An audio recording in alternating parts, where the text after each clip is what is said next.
Salutations curieux. Après la Seconde Guerre mondiale, on assiste à une période assez intéressante au niveau géopolitique.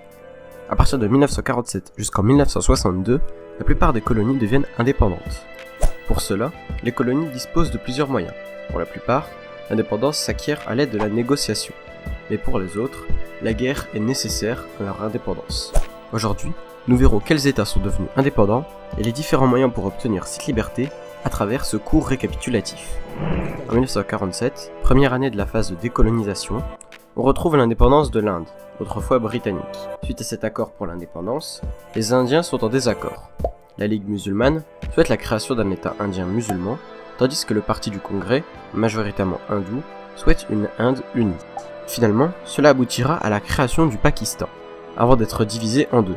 Le Pakistan occidental, celui encore présent actuellement, et le Pakistan oriental, désormais connu sous le nom de Bangladesh. En 1948, l'État d'Israël, à l'époque détenu par le mandat des Nations Unies, devient indépendant. La Transjordanie, créée en 1946, se divise pour finalement devenir en 1949 la Jordanie, tandis que la Cisjordanie est annexée. En 1949 toujours, la République populaire de Chine de Mao Tse-tung est créée. L'Indonésie, proclamée en 1945, devient finalement indépendante des Pays-Bas pour former les États-Unis d'Indonésie. La Libye, ancienne colonie italienne, devient en 1951 indépendante pour former le Royaume de Libye, avant de devenir État souverain en 1969. L'Indochine française, suite à une guerre avec la France, est dissoute le 21 juillet 1954. Celle-ci comporte le Cambodge, le Laos et le Vietnam, composés de deux États rivaux. En 1955, la conférence de Bandung condamne la colonisation. C'est après cette période que la plupart des colonies africaines deviendront indépendantes.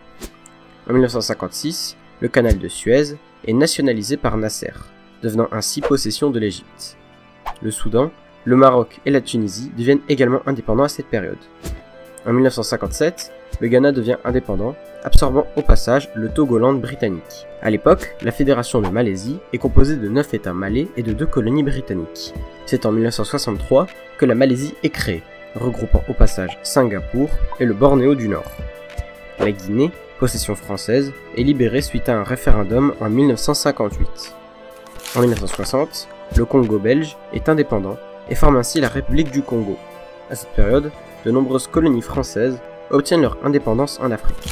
On retrouve le Bénin, la Haute-Volta, aujourd'hui le Burkina Faso, la République centrafricaine, la Côte d'Ivoire, le Gabon, Madagascar, le Mali, la Mauritanie, le Niger, le Sénégal, le Tchad et le Togo.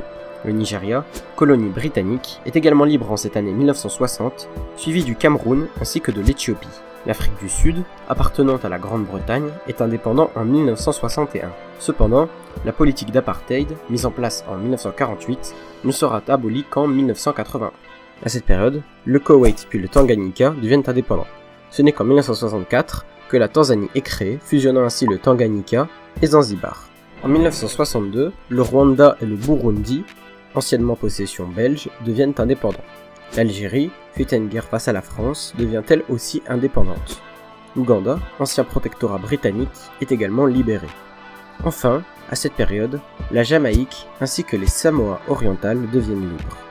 Ainsi, on remarque que la fin de la Seconde Guerre mondiale permit l'émergence de nouveaux États issus des anciennes colonies. De plus, on remarque facilement que les deux empires coloniaux du XXe siècle étaient la France et l'Angleterre.